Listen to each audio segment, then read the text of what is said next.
Hey guys, I'm back and I finally got a video in this week. I was scared I wasn't gonna be able to because you know the Valentine's Day rush. But that's over. It's now February 15th and things are a little bit more calm. And I remember in one of my last videos I told you guys that I went crazy. I was just gonna buy rhinestones on the internet and I went crazy and I started buying whatever I saw. So this whole week, because I don't even know when I'm gonna get my packages in, because after Hurricane Maria, the post office is running a little bit slower than usual.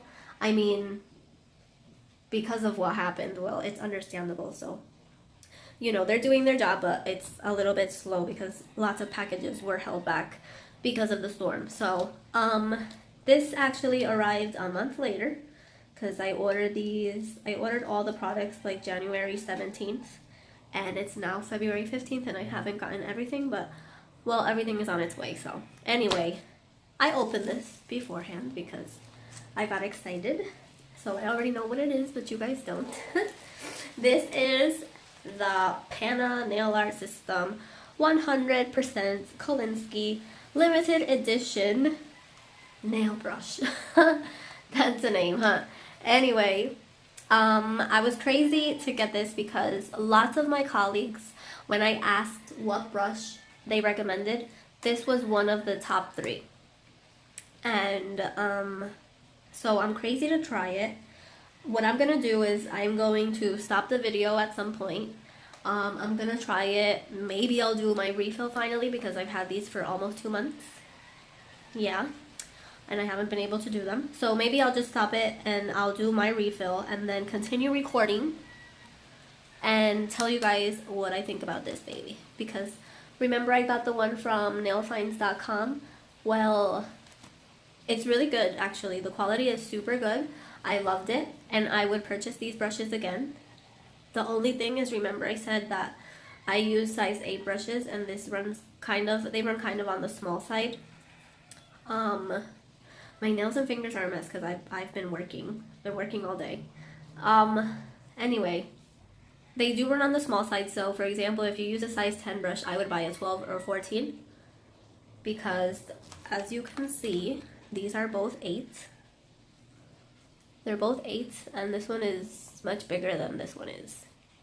So yeah, what I'll do is that I'll try this out and let you guys know what I think about this baby and see if I recommend it, because I've been doing this for about 16 years and I've used so many kinds of brushes, you have no idea. From the cheapest ones, ones from Sally's, from everywhere. I've used them. I even used to buy brushes that came directly from Germany because I love German brushes. For some reason they are super different and the hair quality is really, really good. But let's try this Pana one out and I'll let you guys know. Let me stop talking. Okay, so I went ahead and prepped all my nails. I did do my left hand because I was trying a new setup for recording and it just wasn't working, so most of it was out of frame. But thankfully I have another hand and I can do a quick fill on this one and I can just add in a bonus video of me applying acrylic on with my non-dominant hand. So let's do that because I'm so frustrated because I spent so much time recording and it was like lost. But anyway, let's get a feeling for this brush.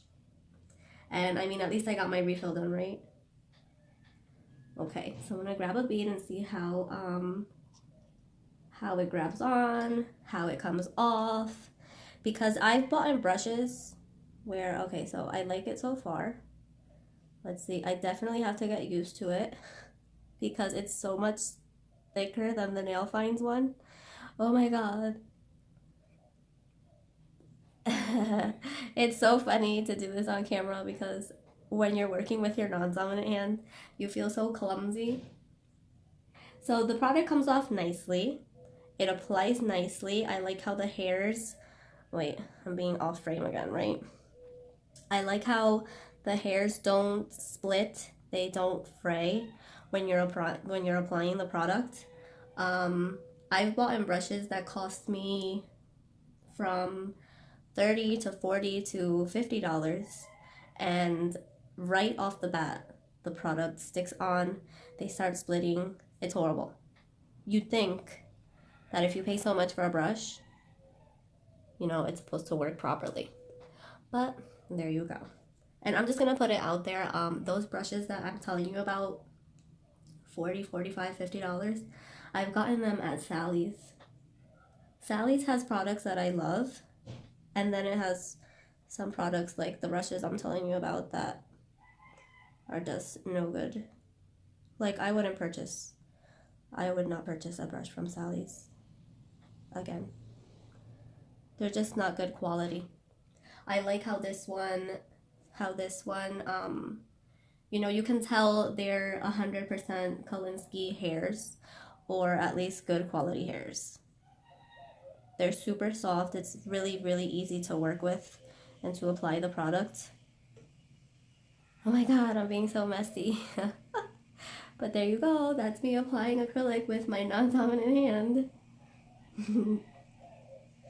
Okay, oh my god, you see how I'm shaking and I'm drowning the cuticle? That's so bad. If you drown the cuticle, make sure to take the tip of your brush and try to remove that as soon as possible.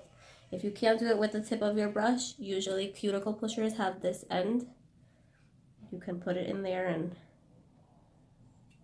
just like that. So when you file it, make sure to file it flush with your nail and seal that off with the file. So anyway, compared to the NailFindz one, I think they're pretty similar hairs. The ferrule is way thicker, so I'll have to get used to the bulkiness of it. But I really do love the feel of it. And remember to clean them like this and not swirl them around, because that will mess up the hairs. So I'm gonna do the rest off camera really quickly, and I'll be back. So something I didn't cover, and I noticed after I edited the video, so I'm gonna insert this somewhere along the video, is that the NailFindz brush is $22, and the shipping varies depending where you're shipping it to. And the Pana one I bought on eBay for about $14. So similar quality, but obviously the price range is a bit different. So I would definitely go for the Pana one if you're starting. If you don't want to venture into buying different kinds of brushes and you just want a really good one for a good price, Pana one is definitely the way to go. So okay, so I finished that. I haven't filed them or anything. I just left them like that. I'll file them later. So definitely when I was off camera and had a better angle to work with, like I wasn't worrying about if they were in frame or not, it was super easy to work with. I love the fact that while you're working with it, it maintains its shape. The brushes, the hairs don't fray, they don't divide, so that makes it way easier for you to apply the acrylic. I like how when you're applying it, it comes back to a point. Like when you're done spreading the acrylic, it comes back to its point, and that point helps you seal off the cuticle area. So I love that. That's how you know you have a good quality brush. Obviously, when you have a tool, the better you take care of it, the better that tool will perform. And that is so 100% true and important for brushes. This is basically your main tool. If you have a good quality brush, you're going to apply your acrylic faster. The work is going to be cleaner. You won't have to file as much when you're done, unless you're working with your non-dominant hand, and then you have to file down those lumps and bumps. But to keep these babies in good shape, like I said, don't swirl them when you're cleaning them. Clean them, you know, like this. Let me put some liquid on it. You know, wipe them off like that. Don't clean them with acetone. That will dry out the hairs and make them split and fray. Don't leave acrylic to dry on them. Make sure they're super clean when you're done working with your client, because the dry acrylic, that's going to mess it up, because then you're going to have to put something on it to soften it, or you're going to start digging in with your nail, and that's going to mess up the hairs. When I'm done, I clean it off, right? And then I like to squeeze it back into that super, super fine point, and then I put it away. So yeah, this is super 100% Vanessa approved. If you want a good brush, definitely check out the Pana one. I like the sizing because I do love the NailFindz one, but the sizing is a little off for me. See, compared this size 8 to the Pana size 8, it's super different. This is the size 8 that I'm definitely more used to. So check that out. Buy one. You're not going to regret it. Thank you for watching. If I didn't cover something on this video, ask questions. I love answering questions. I love reading your comments. Take care. Thank you so much for watching. I hope this helped you guys out a lot. Like, subscribe. Bye.